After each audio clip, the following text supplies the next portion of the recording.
Imaginez une communauté africaine qui a diffusé l'islam non pas par l'épée, mais par le savoir et la spiritualité. Peu connue du grand public, elle a pourtant marqué l'histoire de l'Afrique de l'Ouest. Découvrons ensemble qui sont les Diaranké.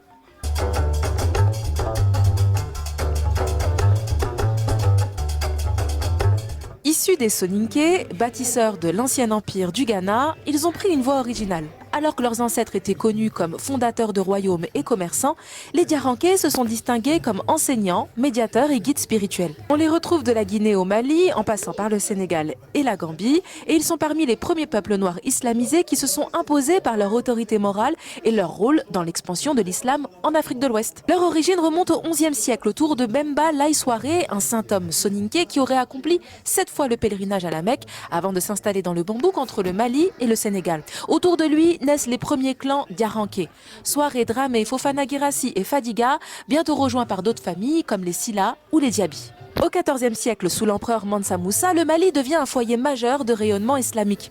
Les Diaranké développent alors une tradition d'érudition reconnue. Même le voyageur Ibn Battuta écrivait déjà « Les gens de Diarra sont anciens dans l'islam, pratiquants et chercheurs de sciences ». Quand l'empire du Mali décline, ils migrent et du XVIe au XVIIIe siècle, ils fondent au Sénégal oriental des villages entiers voués à l'enseignement coranique. Et au XIXe siècle, un nouveau centre spirituel apparaît, Touba en Guinée, fondé en 1815 par Karamakoba Diaby.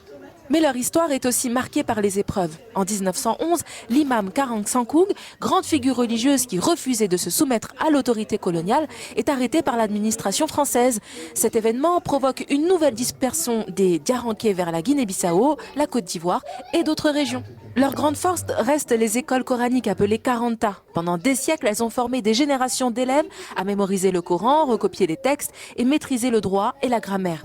Ces écoles, elles vivaient de l'agriculture mais aussi du commerce et des dons des familles, ce qui reliait les Diaranké au grand réseau d'Afrique de l'Ouest, de véritables universités rurales de l'islam. Imaginez une communauté africaine qui a diffusé